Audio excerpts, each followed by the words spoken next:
네 번째 주일 성탄절 오기 주일을 대림절이다. 12월이 주일이 4개였으면 아마 11월 말주부터 대림절이 됐겠죠. 그렇게 해서 우리가 이 절기를 이렇게 지키고 있어요. 이 대림이라고 하는 것은 어드벤트라고 하는 소위 영어로 보면 도착이라고 하는 그런 그 단어의 뜻이 있어요. 그러니까 예를 들어서 전주역이나 터미널에서 친구하고 어디 가기로 약속을 했어요. 나 몇 시 차니까 어디서 만나서 같이 가자. 근데 먼저 도착한 친구가 약속을 했기 때문에 그 친구가 올 것을 알고 기다린다. 기다리는 그것을 우리는 이 주님이 오실 것을 믿고 기다리던 성도들, 구약에도 보면 수천 년 전부터 메시아가 오겠다 그렇게 예언을 해서 믿는 성도들은 다 같이 예수님이 오실 것을, 메시아가 오실 것을 기다리며 살았다고 하는 것입니다. 그런데 막상 예수님이 오셨어요. 마구간에 오셨어요. 이 사람의 생각이 만왕의 왕이 오시니까 뭐 세상의 왕궁보다 더 좋은 곳으로 오실 거 아니냐 이런 생각을 했었는데 예수님은 가장 낮은 마구간으로 오셨기 때문에 도대체 언제 나신지도 사실은 몰라요. 또 가난한 목수의 가정, 요셉의 가정에서 태어났기 때문에 누가 관심이 없어요.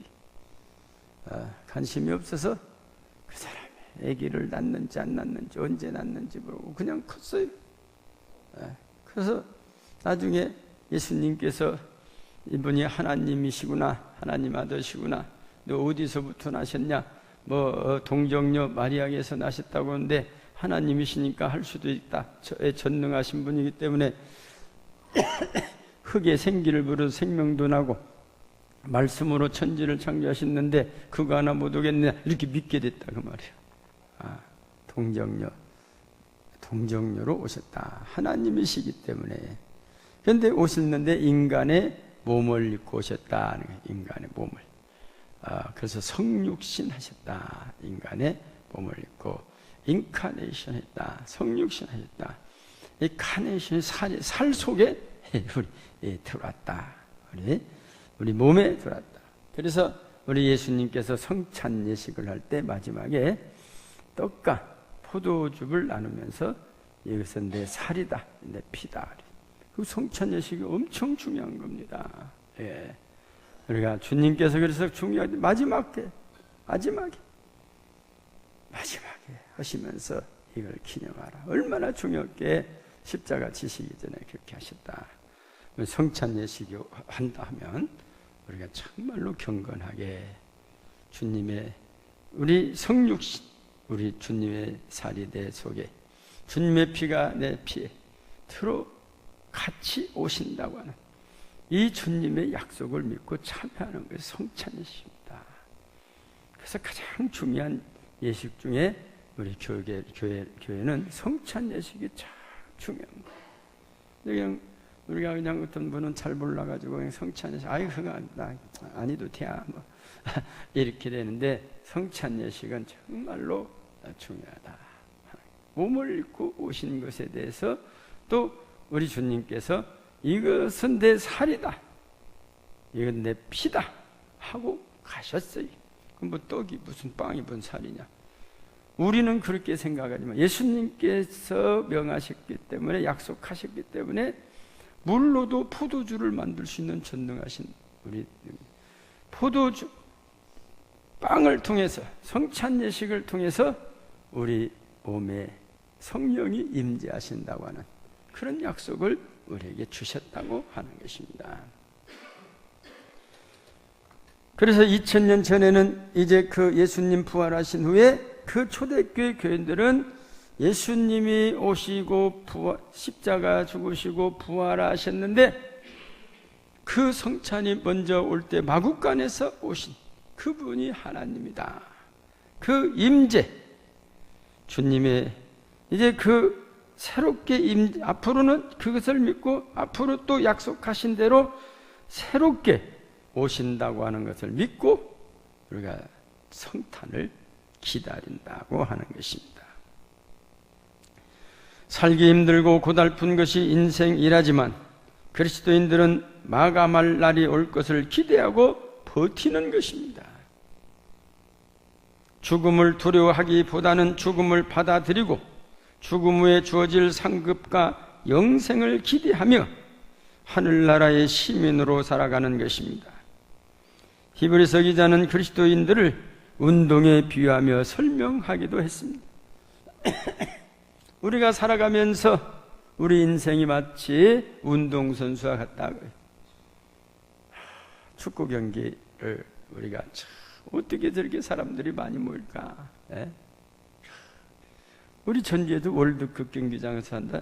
누가 지난번 표가 하나 있다서 갔는데 이 주차를 어디서부터 온 거니? 주차를 거짓말 좀 보태면 4km 밖에다 주차를 해놓고 걸어가요. 가보니까 꽉 찼어요. 거가 번호표가 있는데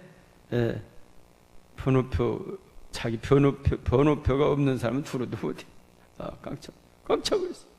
그래서 전광판에 전주 보니까 오늘 4만 1,000 몇 명이 왔다고. 그렇게 이 월드컵 경기장에 4만 명이 오는 거예요.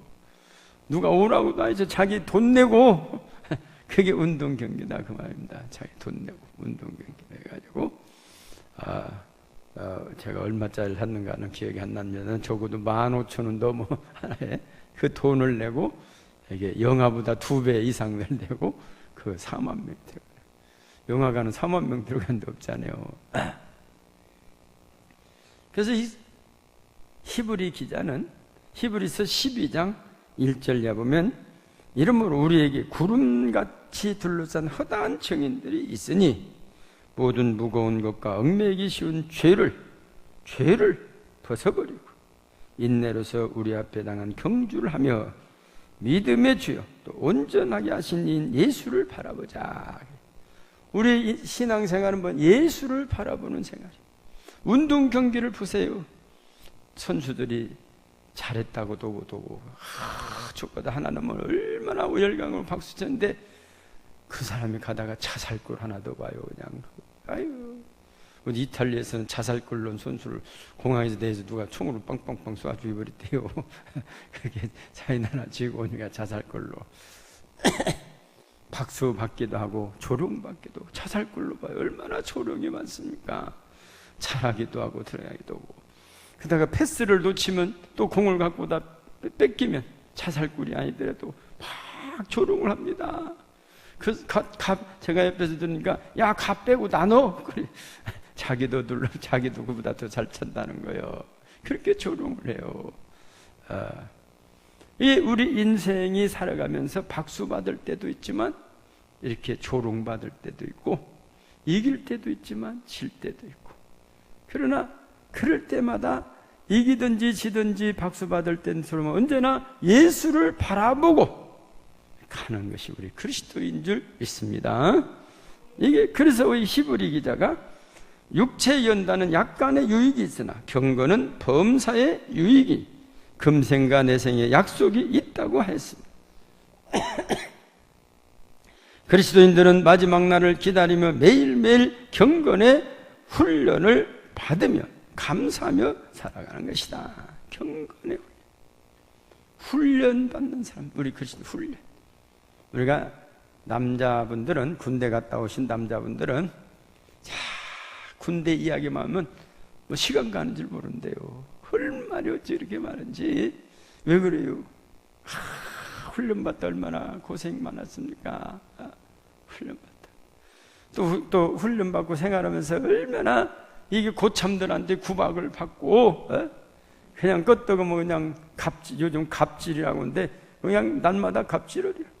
하루 일찍 왔다고 군번이 한 번 빠르다고 고참한테 그러냐고 뭐라고 고참. 그렇게 저런 거 막 어찌고 저찌고 하니까 이게 군대 생활에 끝이 없는 거야 아이들이. 근데 보면 방위병하고 또 요즘은 무슨 뭐 군대 면제된 사람 어디 가서 몇 시간 해야 한다면서요. 또 사병들 훈련하고 장교들 훈련하고 어떤 것이 셉니까? 방위병이 셉니까? 논산훈련수가 세요. 논산훈련수가 셉니까? 장교들이 셉니까? 장교들이 세요. 왜냐하면 그 직위에 따라서 훈련이 다르다 그 말이에요. 직위에 따라. 우리 신앙생활도 그래요. 우리 보면 장로님, 권사님, 또 안수 집사님 될 때도 훈련이 있어요. 성도들이 충성된 우리 성도를 뽑아서 또 뽑아가지고 뭐 3개월, 4개월 동안 훈련을 받아요. 근데 목사가 되려면 어떻습니까? 뭐 충성된 것은 떠나고 자격이 있어요. 일단 4년제 대학을 졸업한 사람이 신학교에 입학할 자격이 생깁니다. 그래서 입학시험 봐가지고 이제 3년 공부하다가 그걸로 2년 동안 목회 경력이 있다가 목사고시 합격해가지고 그 다음에 목사 안수를 받는다. 이게 훈련이 다르다 그 말. 훈련이. 우리 신앙생활에 있어서 훈련을 이랬든 저랬든 어떻게 훈련을 받았든지 간에 직분을 받게 되면 모두가 다 그리스도인의 일꾼으로 사명을 받은 자들입니다. 사도 바울은 사명자로서의 표현하기를 고린도전서 12장 28절 이하 보면 하나님이 교회 중에 몇을 세우셨으니 첫째는 사도요, 둘째는 선지자요, 셋째는 교사요. 목사를 가리키죠. 칼빈 선생이 이건 목사를 교사라 그래요. 그 다음은 능력을 행하는 자요, 그 다음은 병 고치는 은사와 서로 돕는 것과 다스리는 것과 각종 방언을 말하는 것이라. 다 사도이겠느냐? 다 선지자이겠느냐? 다 교사이겠느냐? 다 능력을 행하는 자이겠느냐? 다 병 고치는 은사를 가진 자이겠느냐? 다 방언을 말하는 자이겠느냐? 다 통역하는 자. 이 사람에 따라서 각가지 다른 형태로 하나님께서 세워주셨다는 겁니다. 사도로 세움받은 바울은 디모데후서 4장 7절 이하에서 이런 말씀합니다. 나는 선한 싸움을 싸우고 운동경기처럼 오면서 선한 싸움을 싸우고 나의 달려갈 길을 마치고 믿음을 지켰으니 이제후로는 나를 위하여 의의 면류관이 예비되었으므로 주 곧 의로우신 재판장이 그날에 내게 주실 것이며 내게만 아니라 주의 나타나심을 사모하는 모든 자에게니라. 우리는 모두가 다 어떤 직분을 맡았든지 의의 면류관을 받을 수 있는 이런 기회를 주신 하나님께 우리는 영광의 박수를 드려야 할 줄 믿습니다. 주님은 사명자들에게 의의 면류관을 주시려고 예배해 놓으시니 기다리라는 것입니다. 그래서 그리스도인들은 기다리는 삶을 살아가는 사람들입니다. 노아 홍수 때는 120년을 노아가. 그러니까 구약의 선민들은 모두 다 주님을 고대했어요. 미가서 5장 2절의 말씀 보면 베들레헴, 우리 같이 보실까요? 시작.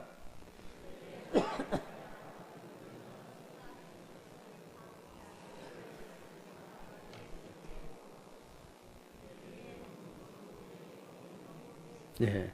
메시아로 오실 아기 예수로 오실 분이 근본이 영원이다 그 말이에요. 기다려. 너희 고울이 작지만 여기에서 메시아가 온다. 그것을 기다리게 된다는 거예요. 하나님의 뜻과 하나님의 때를 기다리며 우리는 살아야 되는 것입니다. 믿음의 조상 아브라함은 25년을 기다렸어요. 이삭을 낳았어요. 약속의 자녀 이삭.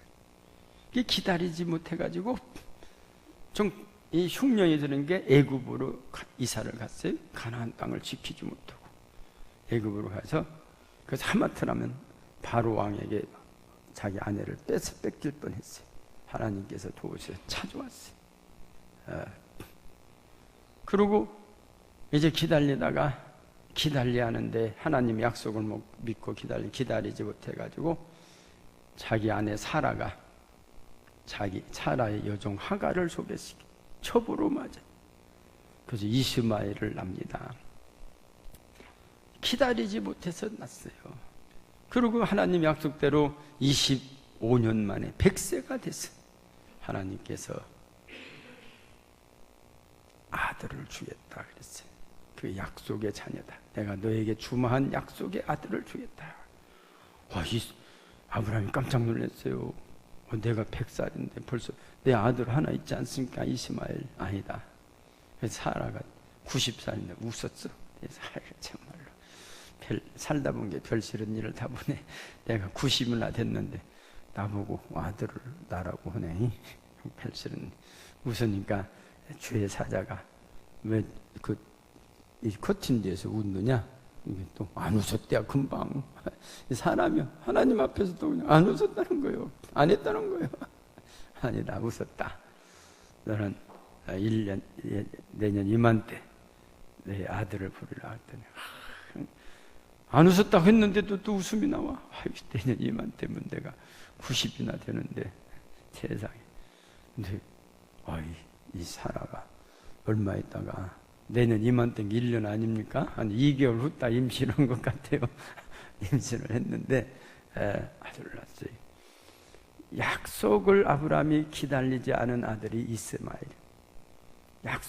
하나님 약속을 기다리고 지켰더라면 오늘날 중동 비참한 끝이지 않는 끝없는 전쟁, 중동은 끝없는 하얗고요. 계속해서 전쟁이 나는 그런 비극이 없었을 것이다 하는 것입니다. 또 이 믿음의 조상 아브라함은 보면 성경에 이삭처럼 잘 기다린 사람이 없어요. 이삭은 무슨 아들이라 했어요? 약속의 아들이라 했어요. 아브라함은 그냥 살다가 뽑혀왔어요. 하나님이 이삭을 잉태하기 전부터 약속의 자녀다 그랬어요.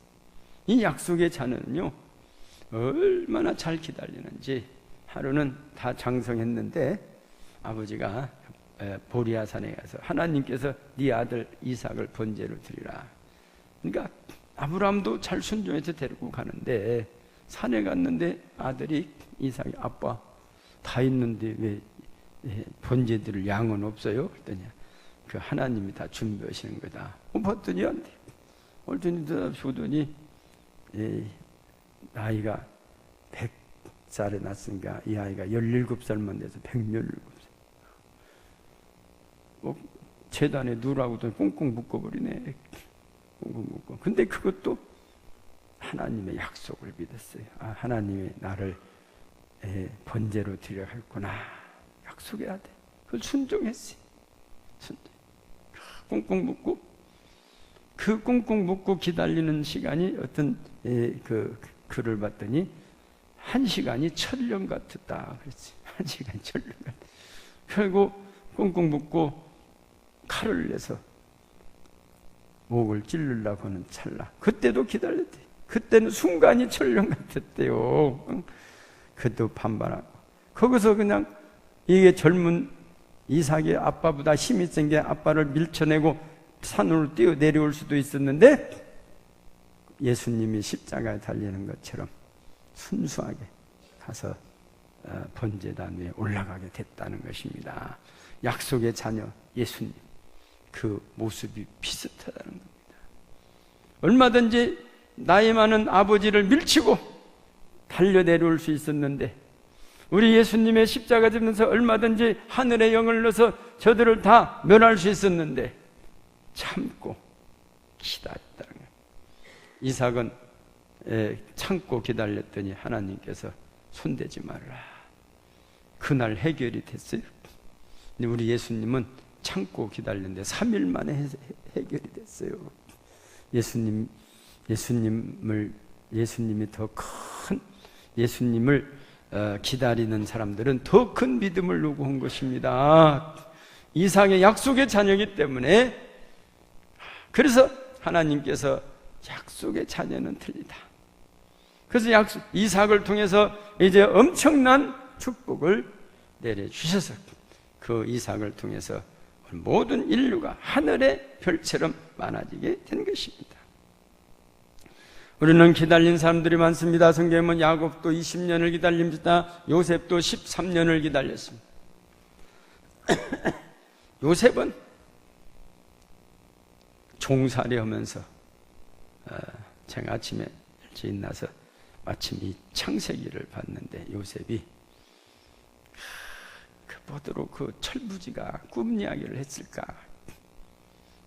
그거 거짓말이 하는데 그렇게 실수를 했어요. 꿈 이야기.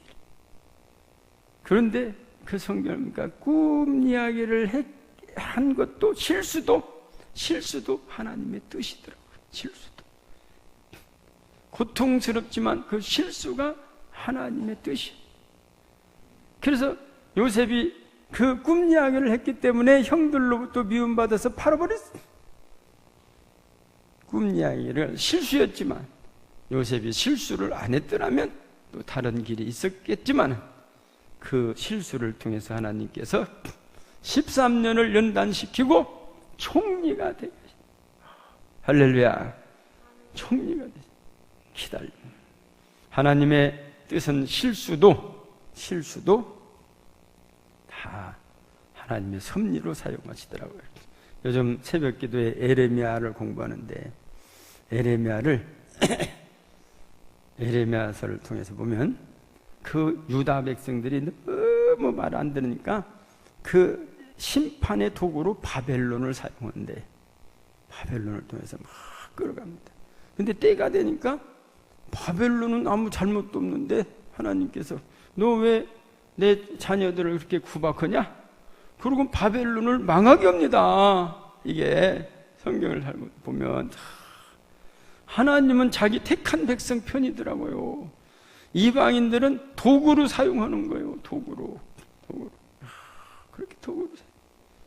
그래서 유다 백성들이 바벨론에 포로당했지만은 그냥 바벨론을 그냥 절대 망할 수 없는 이 강한 바벨론이 하루아침에 망해버립니다.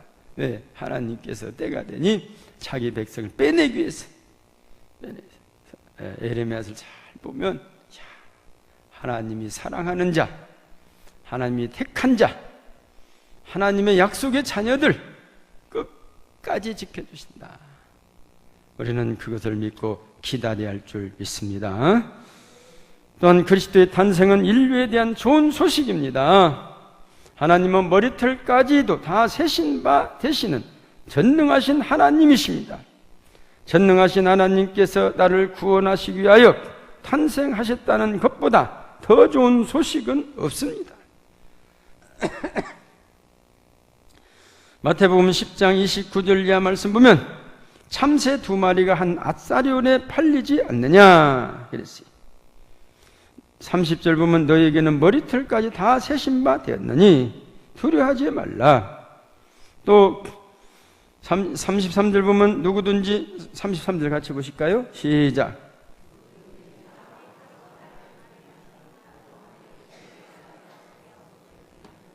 할렐루야. 그리스도의 탄생을 보고도 동정녀 탄생을 보고도 하나님이 약속하시고 부활하신 십자가에서 죽으시고 부활하신 것을 보고도 믿지 못하고 부인하는 자는 나도도 모른다 하겠다 하신 것이죠. 우리가 이 생명이 얼마나 귀합니까? 생명을 주신 사람의 탄생은 누구에게나 좋은 소식이 되어야 합니다. 생명은 하나님께서 주시는 가장 큰 선물입니다. 오늘날의 불행한 가장 큰 선물인 인간의 생명을 경시하는 풍토가 있어요. 요즘 PC방 살인 사건을 보면 사람을 무슨 파리 목숨보다 아무런 자기 관계도 없어. 음식물 좀 치워라 해서 내가 이걸 치냐? 이거 죽여버리는 거야. 예. 파리 목숨보다도 더 경시한 그런 우리나라의 인구 요즘 인구가 얼마나 낙태자 큰 문제거리다. 제가 며칠 전에 전주에서 가장 크게 한다고는 학원 원장 후배를 만났어요. 근데 요즘 학원 잘 내었더니 옛날에는 그 학원이 그냥 모집 온다면 그날 다 마감되고 그냥 줄로 서서 새벽부터 그렇게 유명한 학원인데 그 원장을 우연히 만났어요. 어떻게 요즘 잘 돼야? 그랬더니 저보고 형님 아유, 죽을 상입니다. 왜? 그랬더니 인구가 없잖아요, 사람이. 그래갖고 요즘은 살아난다는 거예요, 그런 학원이. 그것뿐입니까? 어디 학교는 문 닫고, 어디 학교는 선생님이 더 많대, 학생보다. 예? 한 명 가르칠래도 교장 선생님 계셔야지, 교감 선생님 계셔야지, 다 있어야 하는데요. 또 국어 가르쳐야지, 또 산수 가르쳐야지. 요즘 또 산수라고 합니까? 초등학교? 옛날엔 셈본이라고 해서 산수 가르쳐야지, 뭣도 가르쳐야지. 그러니까 선생님이 다 있어요. 선생님이 한 분 갖고 다 가르치면 나 이거 못 가르치면 한 분 옷이 안 돼요. 아이들 하나 때. 제가 무주를 간 게도 그 아이 하나인데, 저 꼴딱이 하나 사는데 그 아이를 태우려고 이 찝차, 겨울에도 올라가는 사구름인가 찝차를 하나 사가지고 기사를 하나 맡겼어요. 이 사람은 그냥 완전히 그냥 이 아이를 그냥 자기 무슨 금덩어리 같이 여기 딴 데로 이사 가면 자기 밥통 떨어진다는 거예요. 그 사람. 그래갖고 아이 하나를 위해서 우리나라 좋은 나라지 않아요. 이렇게 좋은 나라예요. 아이 하나를 학교 보내기 위해서 기사 두고 그 사릉구동 그 집차를 이렇게 사가지고 그 아이 하나만 학교 보내고 데려오는 거예요. 또 어떤 학교는 장애자를 위해서 장애들을 안내하는 그 안내자를 월급을 주면서 그 장애자를 데리고 다니라고 하는 거예요. 우리나라가 이렇게 좋은 나라요. 좋은 나라요. 그런데 낙태하는 숫자가 1년에 17만 명이나 된다. 근데 공식적이지 비공식적으로는 3배가 많대. 그러니까 한 달에 15,000에서 4만 명의 아이가 이 귀중한 생명들이 다 죽어가는 거예요. 이런 세상에 살 때 우리 주님이 마국간에서 오신 것은 마국간에 오신 것, 가장 낮은 곳에 오셨어요. 또 십자가에서 죽으신 것, 가장 흉악범들이 죽는 그 십자가에서 가장 낮은 데서부터 가장 흉악범에 이르기까지 우리 예수님의 탄생은 기쁜 소식인 줄 믿습니다. 기쁜 소식. 죽음에서 생명으로 옮겨주신 주님의 탄생이기 때문인 것입니다. 마지막으로 주님의 탄생으로 구원받은 자들은 주님의 말씀에 순종해야 합니다. 성경에는 엄청난 축복이 기록되어 있습니다. 저는 한시 봤는데 그게 맞는가? 지금도 귀가 이 성경 속에 34,000가지의 축복이 누가 이렇게 다 쉬어봤는가? 그건 축복의 말씀이 들었다는 겁니다. 근데 이 중에서 가장 큰 축복이 아기 예수 탄생입니다. 그리고 십자가와 부활의 사건입니다. 그리고 중요한 것이 있다면 부활에서 승천하시기 전에 복음을 땅끝까지 전하라는 겁니다. 왜냐하면 내가 다시 오는데 이 언제 오냐? 많은 거짓 선지자가 오고 적그리스도가 오고 재난과 지진이 나도 그게 끝이 아니라는 거예요. 언제가 끝이냐? 복음이 땅끝까지 다 전파될 때 끝이다. 제가 그래서 그 북한에 복음이 들어가면 끝이다, 그런 말을 내가 자주 합니다. 뒤로 돌아오면 끝이 아닙니까? 북한이 뒤로 돌아오면 북한을 갈 수 없는 나라에 있어요. 저 북한 갈래도 못 가.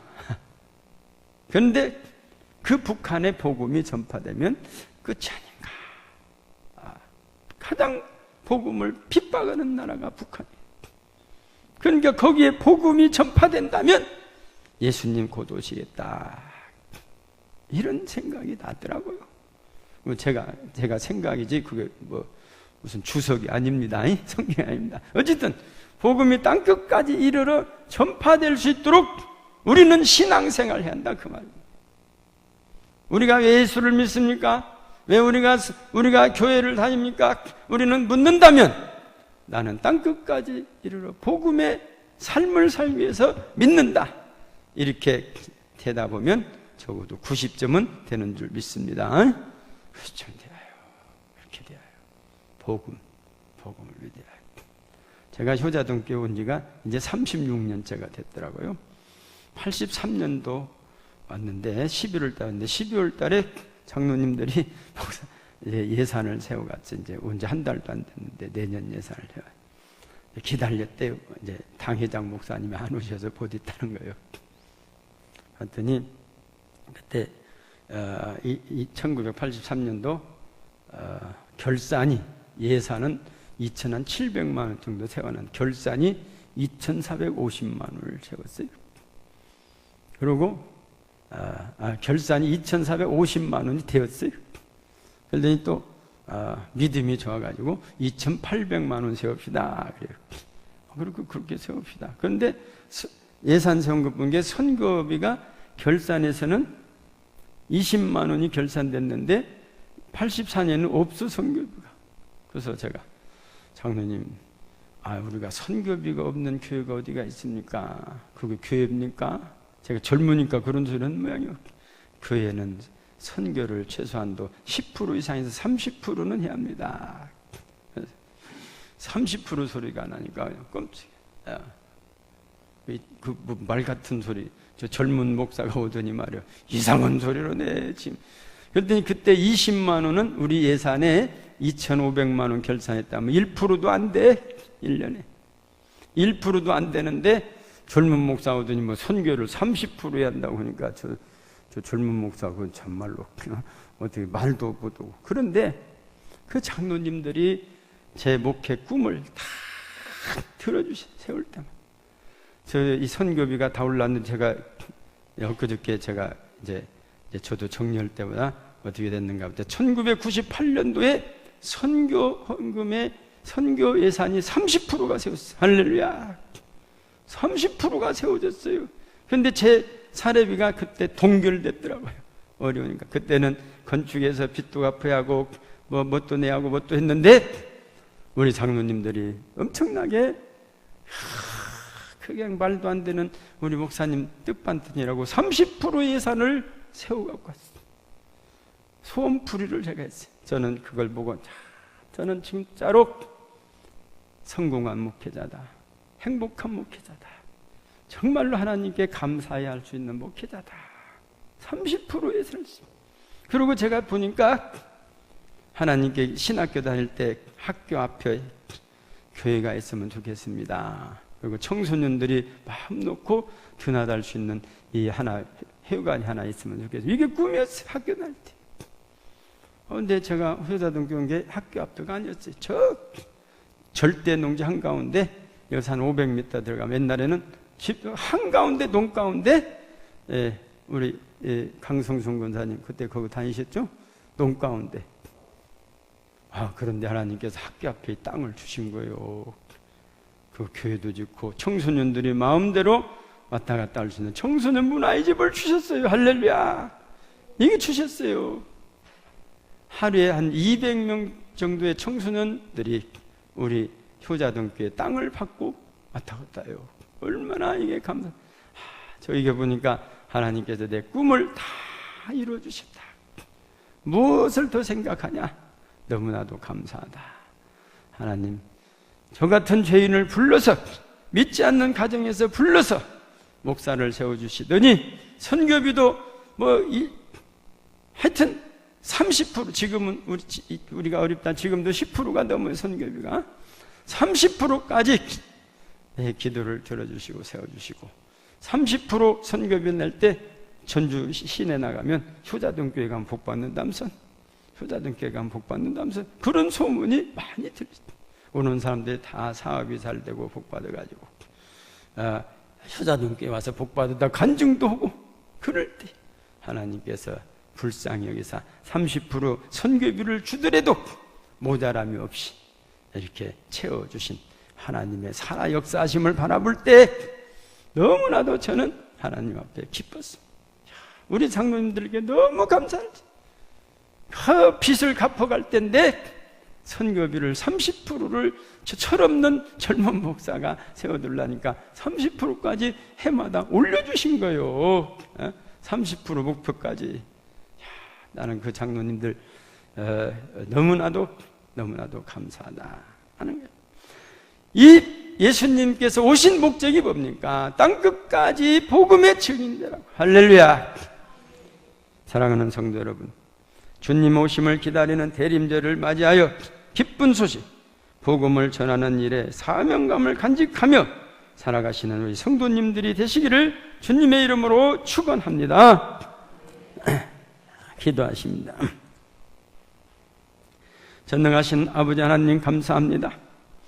주님 오심 이 대림절 기간 너무나도 주님을 생각하면 좋은 소식들, 기쁜 소식들이 얼마나 많이 있는지, 아버지 하나님, 우리는 진정 성탄을 준비하면서 주일마다 날마다 언제나 기쁨의 복음을 간직하고 살아갈 수 있는 믿음을 더하여 주옵소서. 예수님 이름으로 기도드리옵나이다. 아멘. 우리 다 일어나서